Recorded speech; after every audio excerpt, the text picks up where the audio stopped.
Commander Jake Morrison stood on the bridge of the USS Defiant, watching the stars through the large window. The ship had been traveling through deep space for 3 months now, exploring the area around the Kepler 442 system.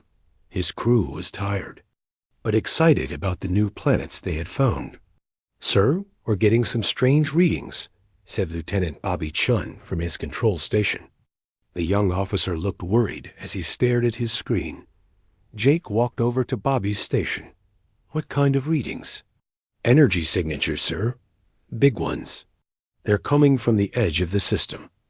Jake felt his stomach drop. They were far from Earth, far from any human colony. There should not be any energy signatures out here. How big are we talking about? Bobby's fingers moved quickly over his controls. "Bigger than anything we've ever seen, sir. Much bigger." The bridge became quiet. Everyone knew what this might mean. For years, humans had wondered if they were alone in the universe. Now they might have their answer. "Red alert," Jake said calmly. "All hands to battle stations." The lights on the bridge changed to red. Alarms rang throughout the ship. Jake could hear his crew running through the halls, getting ready for whatever was coming.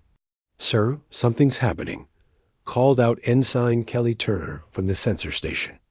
"Multiple contacts are coming out of hyperspace." "There." "They're huge." Jake looked at the main screen. What he saw made his blood run cold. Ships were appearing in space, one after another. They were massive, dark, and covered in weapon systems. Each ship was at least 5 kilometers long, maybe more. "How many?" Jake asked. "I count 37 ships, sir." "No, wait, 41. They're still coming." Jake had never seen anything like it. The alien ships looked like they were built for war. Their hulls were black metal with red lights. Weapons stuck out from every surface. These were not exploration ships. These were warships. "Sir, we're receiving a transmission," said Communications Officer Nancy Brooks. "Put it on screen." The main display changed to show an alien face. The creature had gray skin, 4 eyes, and what looked like small horns on its head. When it spoke, its voice was deep and harsh. "I am Admiral Kestar of the Zephyrian Empire. You will surrender this system immediately. Your species will leave all colonies in this region of space. You have 72 hours to comply." Jake stepped forward. "I am Commander Jake Morrison of the United Earthship Defiant. This is human space. We have colonies here with millions of people. We cannot just leave." The alien's 4 eyes narrowed. "Your species is new to us. You do not understand. The Zephyrian Empire has conquered 43 star systems. We have defeated 21 different species. You cannot resist us." "We are not looking for a fight," Jake said. "But we will not abandon our people." Admiral Kestar made a sound that might have been laughter.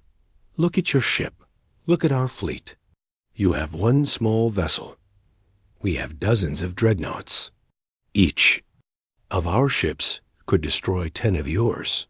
Jake knew the alien was right. The Defiant was a good ship, but it was built for exploration, not war. The alien fleet could destroy them in minutes. "You have 72 hours, Admiral Kestar continued. "Remove all humans from this system. If you do not comply, we will remove them ourselves. Your choice." The transmission ended. The bridge was silent for a long moment.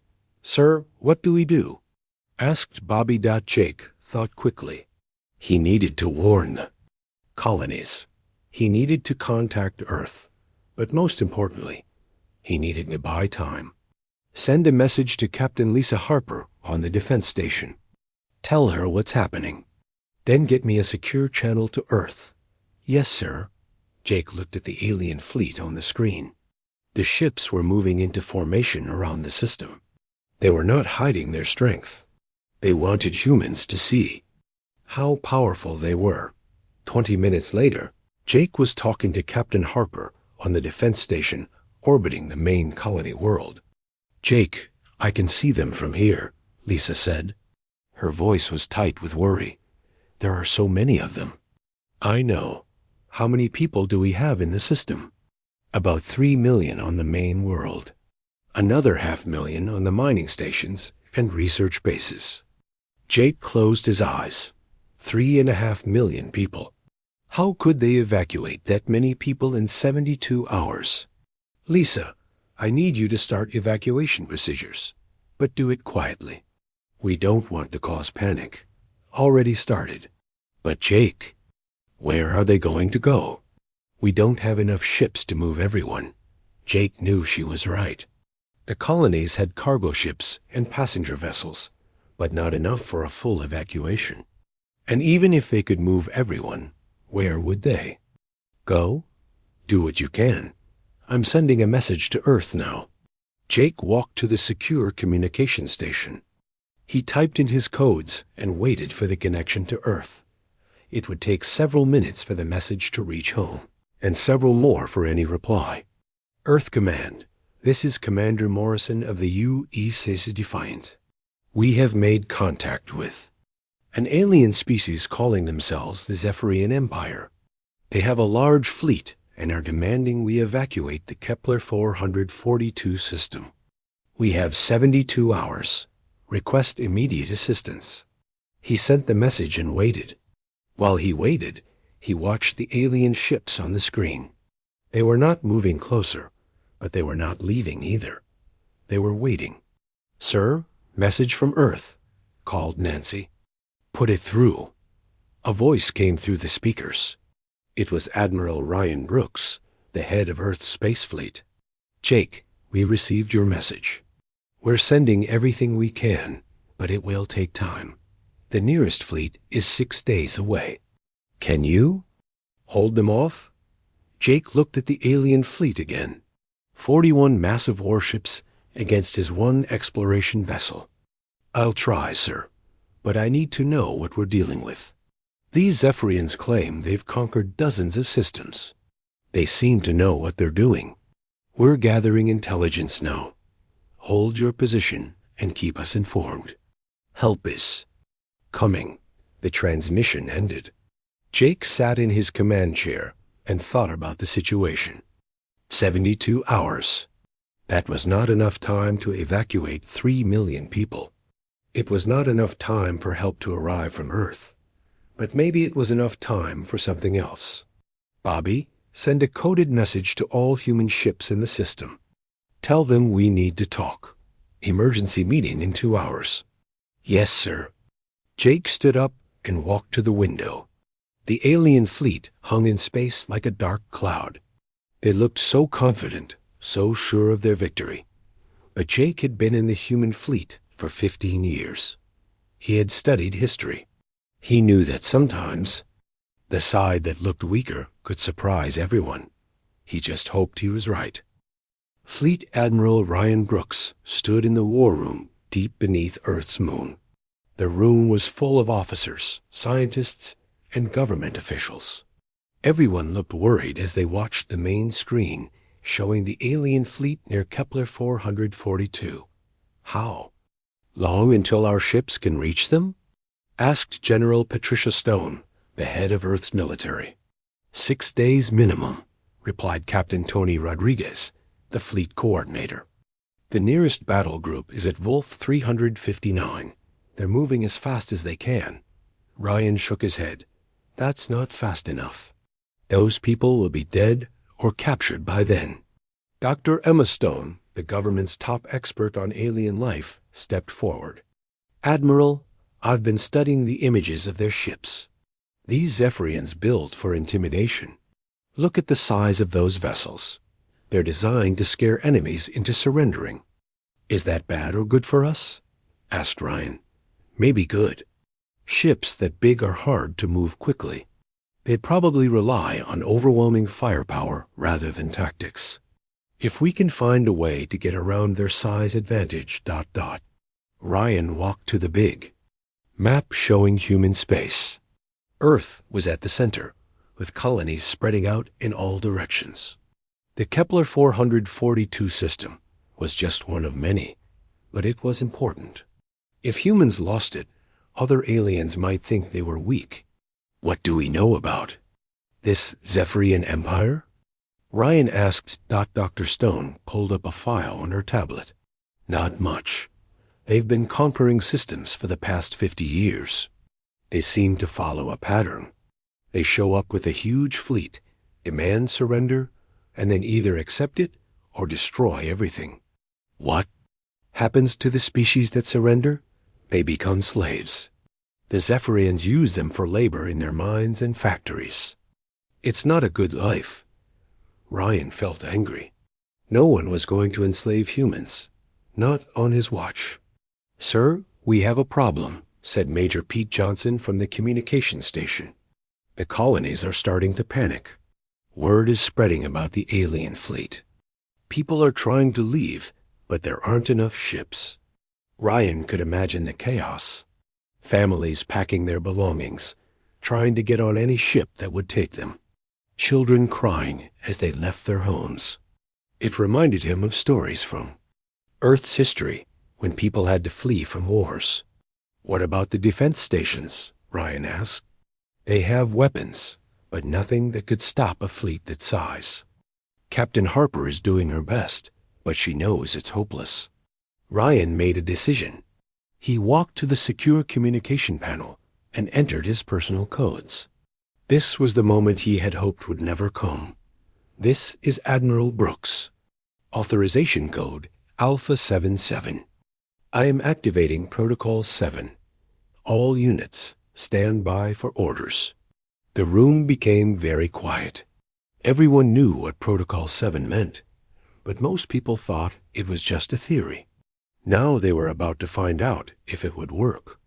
Sir, are you sure? Asked General Stone. We don't have a choice. If we fight them with regular fleets, we'll lose. We need to try something different. Ryan turned to face the room. Ladies and gentlemen, for the past 30 years, we've been preparing for this day. We hoped it would never come, but we knew it might. The human race is about to face its greatest test. He pressed a button on the wall.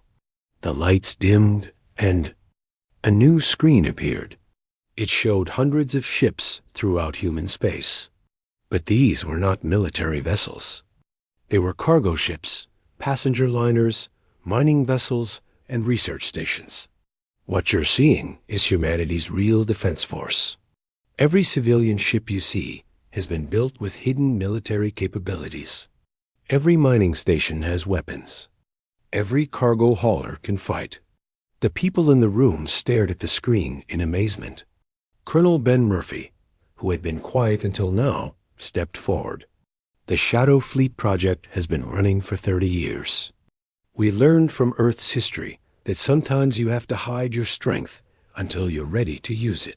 Dr. Stone looked confused. But how did you keep it secret? There are thousands of ships out there. The captains and crews know, Ben explained. But they look like normal civilians. A mining ship captain named Amy Carter has been hauling ore for 10 years. But her ship can launch missiles. A research scientist named Kate Wilson runs a space station. But that station has enough weapons to destroy a city. Ryan felt proud of what they had built. The Zephyrians think they're facing a weak species with a small fleet. They're about to learn that every human in space is a potential warrior. But will it work? Asked General Stone. We're about to find out, Ryan replied. Meanwhile, in the Kepler 442 system, Captain Lisa Harper was trying to keep order on the defense station. People were scared, and she couldn't blame them. The alien fleet hung in space like a dark threat. Captain, we're getting reports from the colonies, said her assistant, Lieutenant Gary Adams. Some people are refusing to evacuate. They say this is their home. Lisa understood how they felt. She had lived in space for most of her life. These colonies were not just places to live. They were home.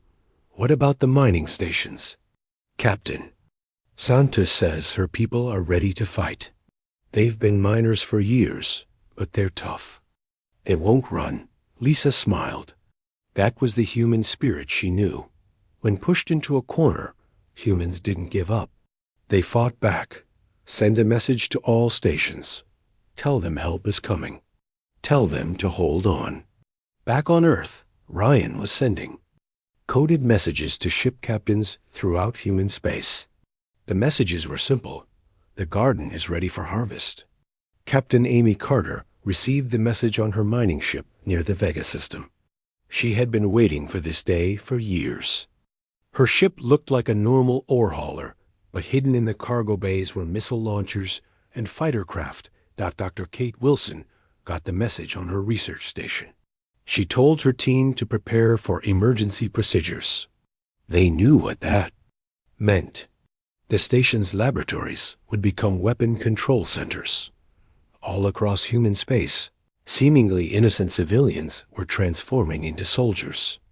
The pharmacist who delivered medicine to remote colonies was actually piloting a ship full of combat drones. The teacher who ran educational programs was commanding a mobile fortress disguised as a school ship. Ryan watched the reports come in. Ship after ship was reporting ready for action. The Shadow Fleet was awakening. "Sir, we're getting a message from Commander Morrison," said Major Johnson. "Put it through." Jake's voice came through the speakers. "Admiral, the aliens are getting impatient. They keep sending patrol ships closer to our colonies. I think they're planning something. Hold your position, Jake. Help is coming, but not in the way you expect." "Sir?" Ryan smiled. "Check your long-range sensors in about 6 hours. You're going to see a lot of friends arriving." The transmission ended. Ryan looked around the room at his officers.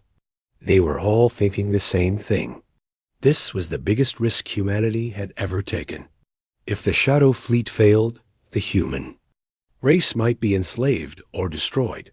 But if it worked, the galaxy would learn that humans were not as weak as they looked. "Send the orders," Ryan said. "All Shadow Fleet units, proceed to Kepler 442. Time to show these Zephyrians what humans are really made of."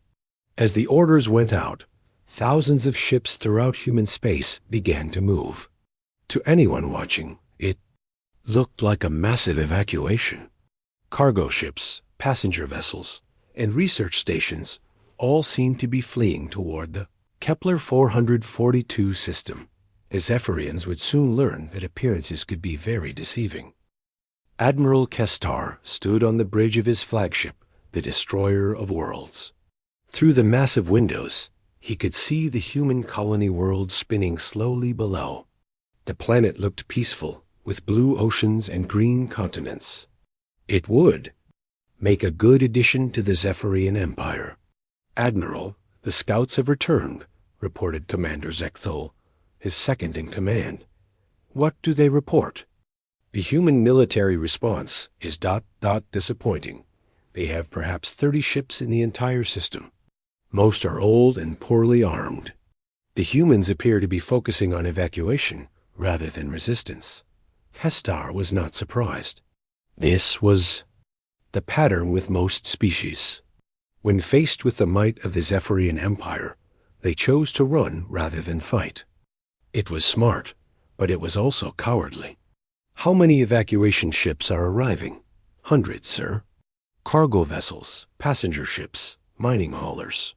They're all heading for the colonies to pick up refugees." Kestar nodded. "Let them come. It will make our job easier if they gather all the humans in one place." What Admiral Kestar did not know was that Captain Amy Carter's cargo hauler was actually loaded with enough missiles to sink a battleship. Her ship, the Lucky Strike, looked like it had been hauling ore for years. The hull was dirty and dented. The engines seemed old and slow dot, but inside the cargo bays, hidden beneath fake ore containers, were the most advanced weapons humanity had ever built. Amy had been waiting for this moment for 8 years. "Captain, we're getting close to the system," reported her pilot, Lieutenant Steve Adams. Steve looked like a typical cargo hauler pilot. He wore old clothes and had grease on his hands.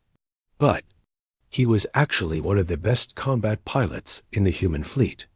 Good. Remember, we're just scared civilians running away from the big bad aliens. Keep the weapon systems powered down until we get the signal. Yes, ma'am. Amy looked at her crew. They were all volunteers. They had given up normal lives to be part of the Shadow Fleet. Her engineer, Danny Walsh, had been pretending to be a simple mechanic for years. Her communications officer, Carol Price, acted like a nervous cargo handler.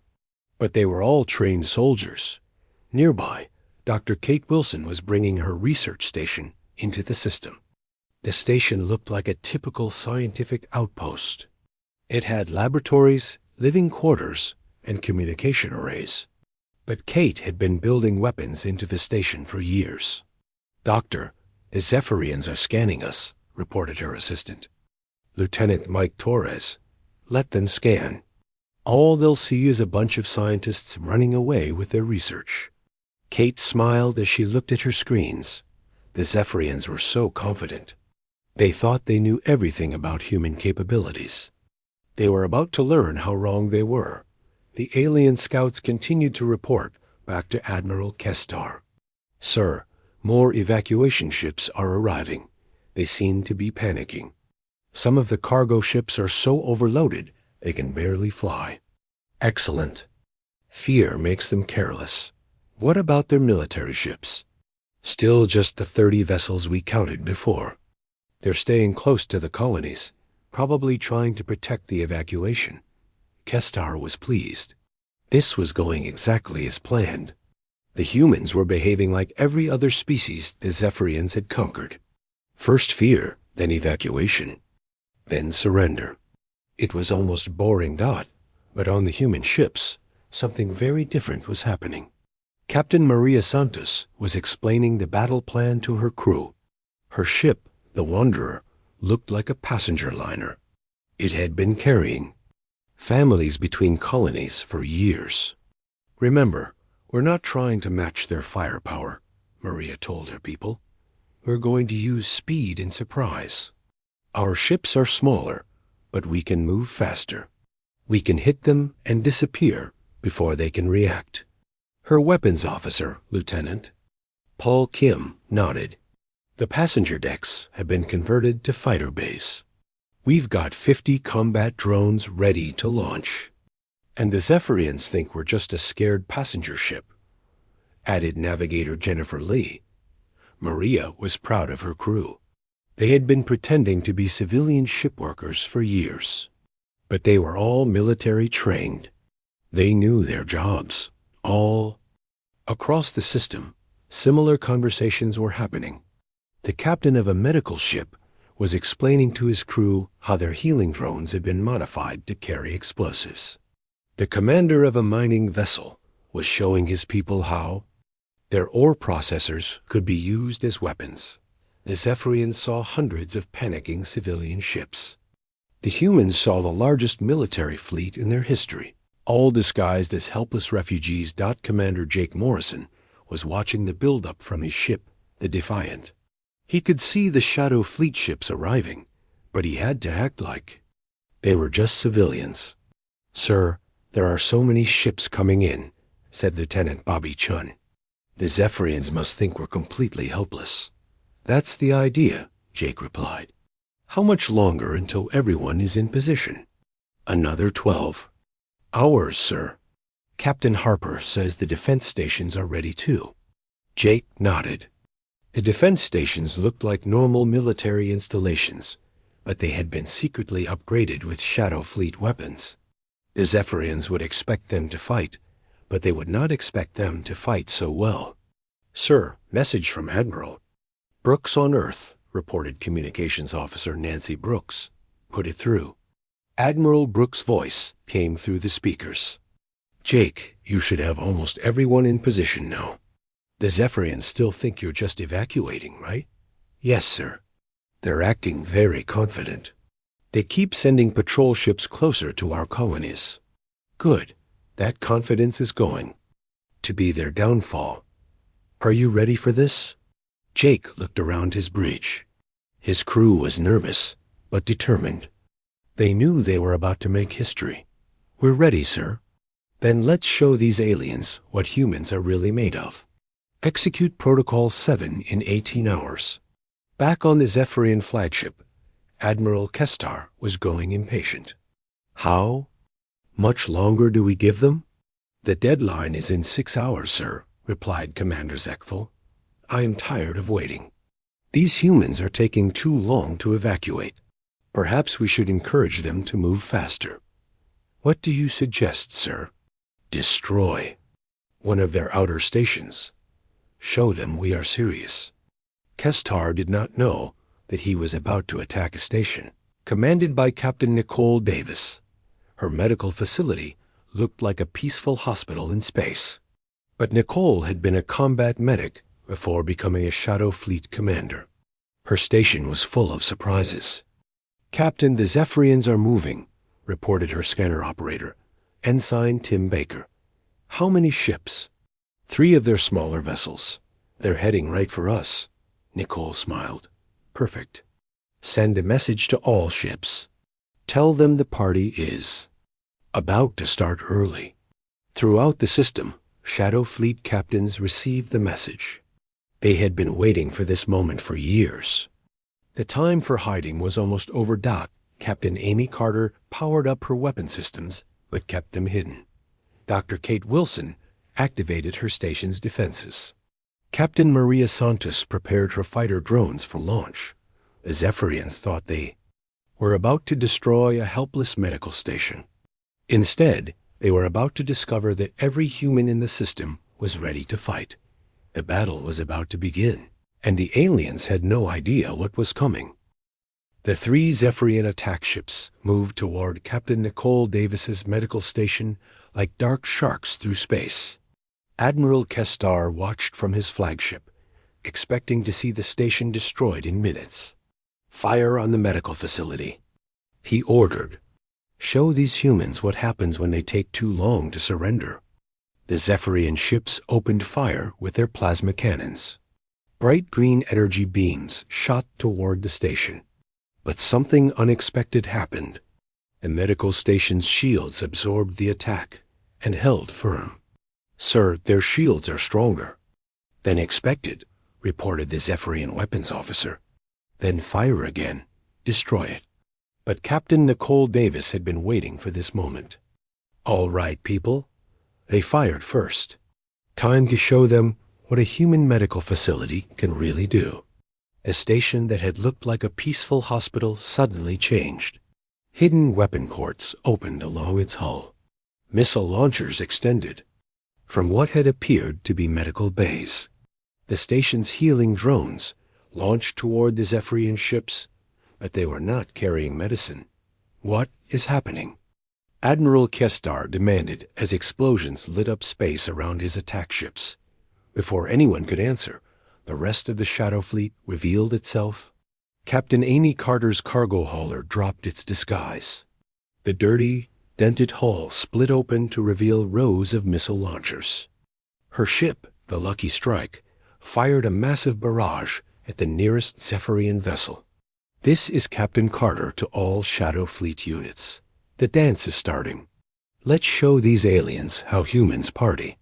All across the system, ships that had looked like helpless civilians suddenly became warships.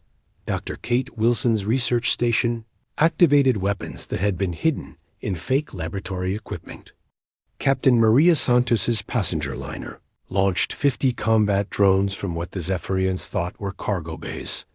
The aliens were caught completely off guard. They had been expecting to fight a few dozen military ships. Instead, they found themselves facing hundreds of armed vessels attacking from every direction. "Sir, we're under attack," shouted Commander Zechthel. "The civilian ships are fighting back." "Impossible," Admiral Kestar roared. "They're just cargo haulers and passenger ships."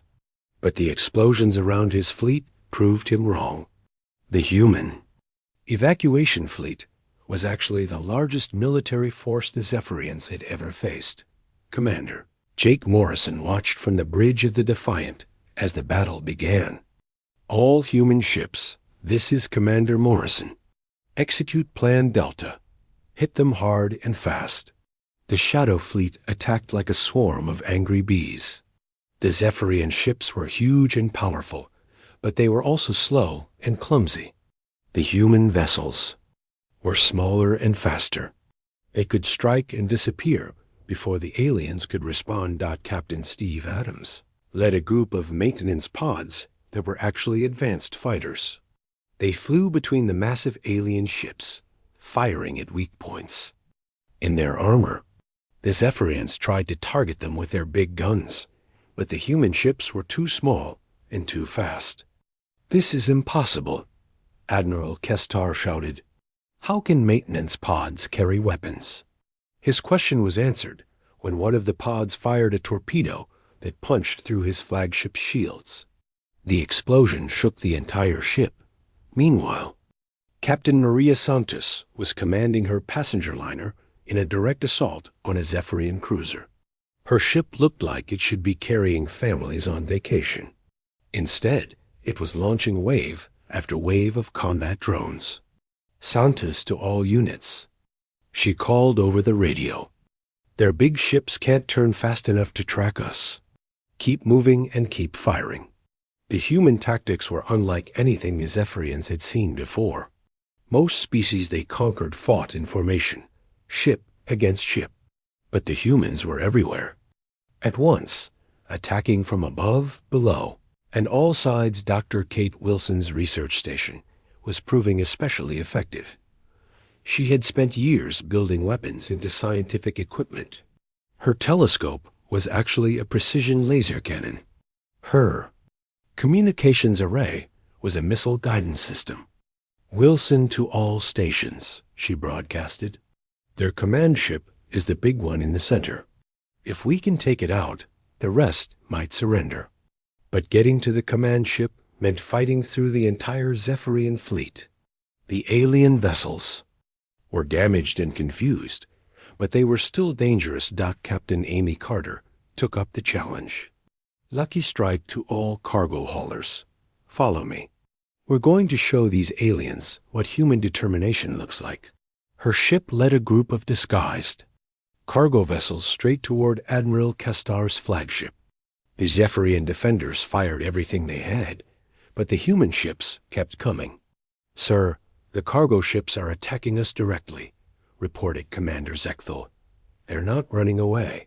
"Then destroy them," Kestar shouted. But the human ships were not easy to destroy. They had been built to look like civilian vessels, but they were actually military ships in disguise. Their armor was stronger than it appeared. Their weapons were more powerful than the Zephyrians expected. Lieutenant Paul Kim, serving as weapons officer on Captain Santos's ship, was amazed by how well the plan was working. "Captain, the aliens are completely confused. They don't know which ships are real threats and which are just cargo haulers." "That's because they're all real threats," Maria replied. "Every human ship in this system can fight." The battle raged on. Human ships that looked like school buses were launching fighters. Vessels that appeared to be garbage collectors were firing torpedoes. The Zephyrians found themselves fighting an entire civilization that had turned every aspect of their society into a weapon.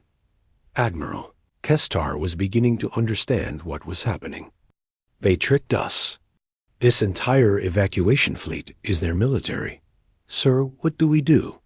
asked Commander Zechthel. For the first time in his career, Kestar did not have an answer. The Zephyrian Empire had conquered species by showing overwhelming force. When enemies saw their massive fleet, they usually surrendered. But these humans were different. They had hidden their strength and turned the Zephyrians' confidence against them. "Sir, we're losing ships," reported the tactical officer. Humans are coordinating their attacks. They're not just fighting randomly." Kestar looked at the battle display. His fleet was being torn apart by ships that should not even have weapons. The humans were using tactics he had never seen before. Captain Nicole Davis's medical station was now revealed as a fortress. Her healing drones had destroyed 2 Zephyrian ships and damaged 3 more. Her station's weapons were more advanced than anything in the alien fleet. "Medical Station Alpha to all units," she announced. "The aliens are starting to retreat.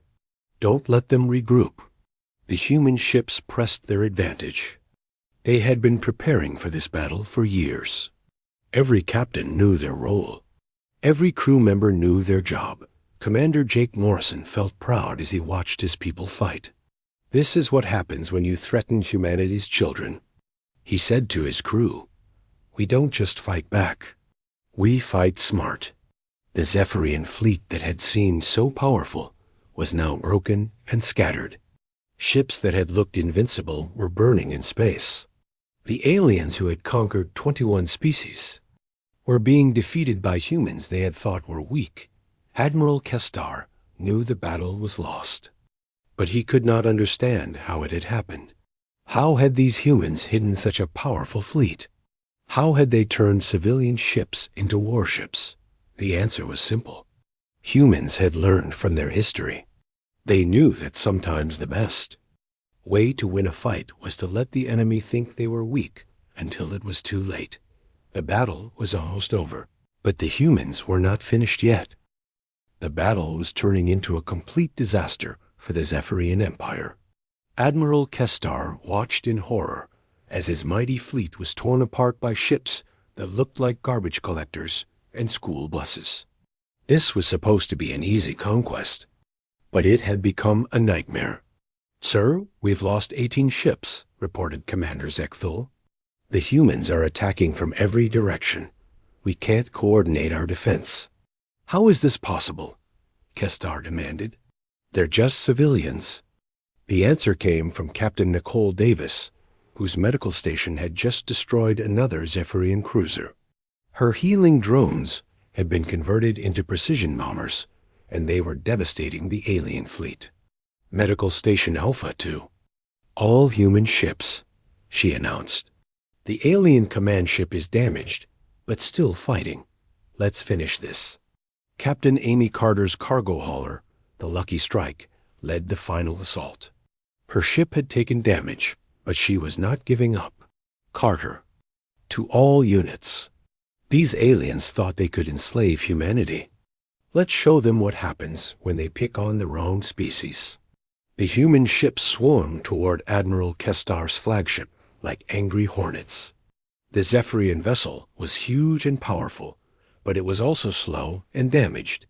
The human ships were small and fast, hitting it from every angle. "Sir, our shields are failing," reported the Zephyrian weapons officer. "Then fight back," Kestar shouted. "We are the Zephyrian Empire.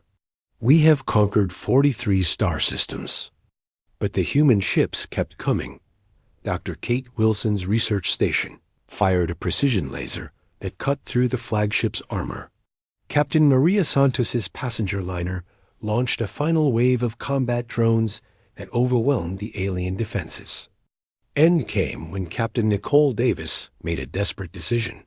Her medical station had been damaged in the fighting, but it was still functional. She aimed it directly at the Zephyrian flagship. "This is Captain Davis to all human ships. Get clear of the command ship. I'm going to give these aliens some medicine they won't forget." Her station rammed into the side of the alien flagship. The explosion lit up space like a new star. When the light faded, both ships were gone, but the battle was over. The surviving Zephyrian ships stopped fighting. Without their commander, they were lost and confused. Many of them tried to flee, but the human ships surrounded them. Commander Jake Morrison opened a channel to the alien fleet. "This is Commander Morrison of the United Earth ship Defiant. You are surrounded. Surrender now, and we will let you go home. Continue fighting, and we will destroy you." The aliens had no choice. One by one, the Zephyrian ships powered down their weapons and surrendered. "We surrender," came a voice from the alien fleet. "Please do not destroy us." Jake felt relieved. The battle was won, but he took no joy in the destruction. War was never something to celebrate, even when you won. All human ships. This is Morrison. The aliens have surrendered. Stand down weapons, but stay alert. Throughout the system, the Shadow Fleet began to reveal its true nature. Ships that had looked like cargo haulers and passenger liners showed their real military capabilities. The Zephyrians finally understood what had happened to them. Dr. Emma Stone arrived from Earth 3 days later on a fast diplomatic ship. She had come to speak with the surviving Zephyrians and to make sure this war would not happen again. Meeting took place on the main colony world. Dr. Stone sat across from the highest-ranking surviving Zephyrian officer, Commander Zekthal. The alien looked defeated and confused. "How did you do it?" Zekthal asked. "We studied your species. You had only a small military fleet. Your ships were weak," Emma smiled. "That's what we wanted you to think. For 30 years, we've been preparing for this day. Every civilian ship, every mining station, every research facility was also a military asset. But why? Why hide your strength? Because we learned from our history. Sometimes the best way to win a war is to let your enemy think they're fighting someone weak. You expected helpless civilians. Instead, you got our entire civilization ready to fight." Zekthal was quiet for a long moment. "We have conquered 21 species. None of them fought like this." "Maybe that's your problem," Emma replied. "You rely on fear and overwhelming force. You've never faced a species that was willing to sacrifice everything for their freedom." The Zephyrian commander looked around the room. It was full of humans who looked like normal people. Farmers, teachers, shopkeepers, and families. But now he knew that any of them could be a soldier if needed. "What happens now?" he asked. "Now you go home," Emma said. "You tell your empire what happened here.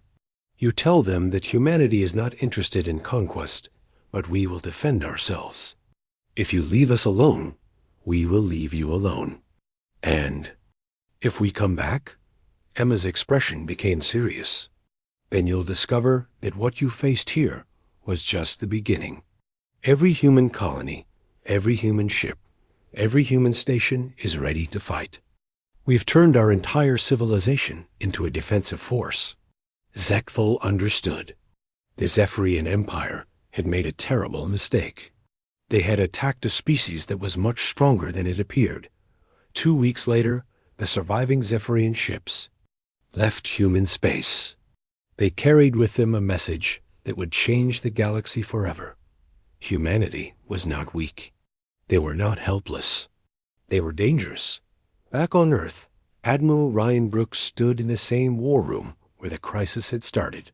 The reports coming in were all positive. The colonies were safe.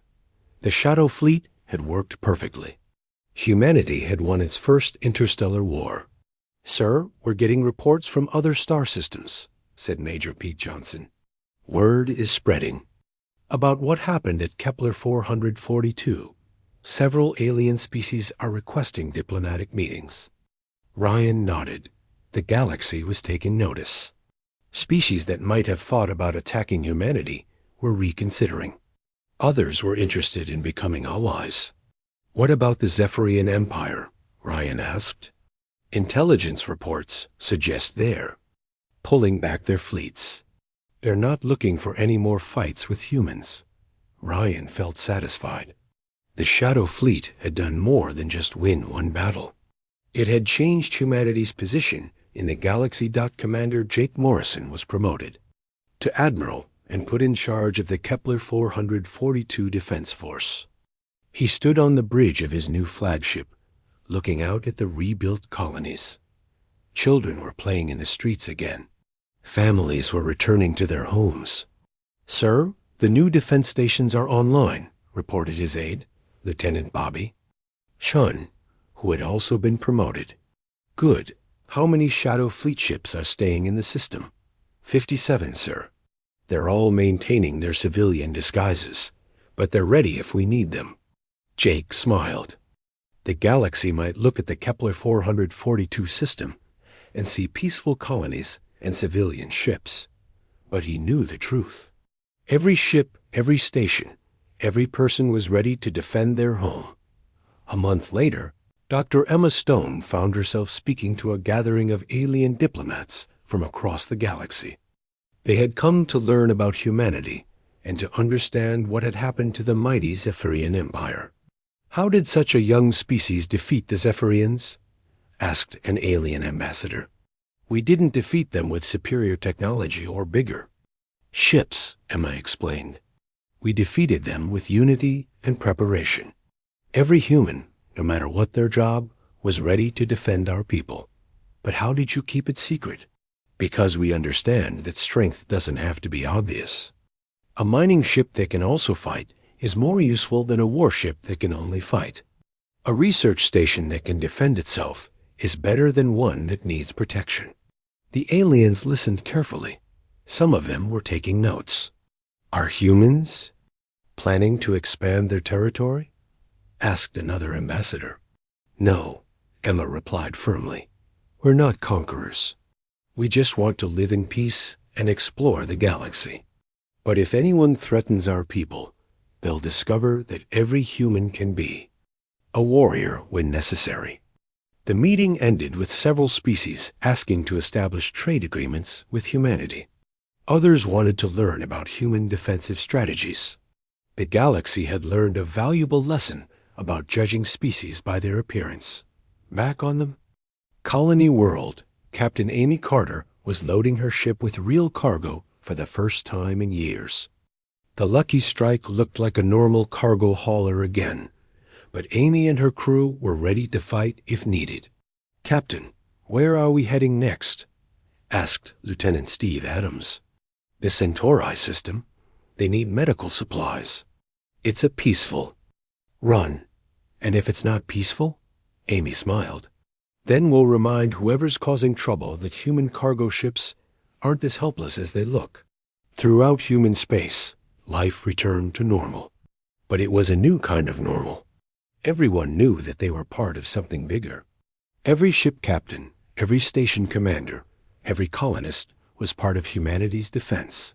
The fleet had looked small to the Zephyrians.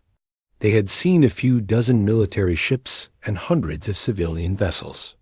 They had expected an easy victory. Instead, they had discovered that when humanity was threatened, every human became a soldier. Every ship became a warship. Every station became a fortress. The galaxy would never underestimate humanity again.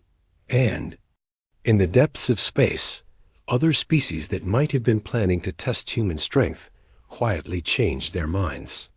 The message was clear. Humanity might look peaceful, but they were ready for war. The humans had proven that sometimes the strongest defense was the one that nobody saw coming. Years later, when alien children heard stories about the great POW,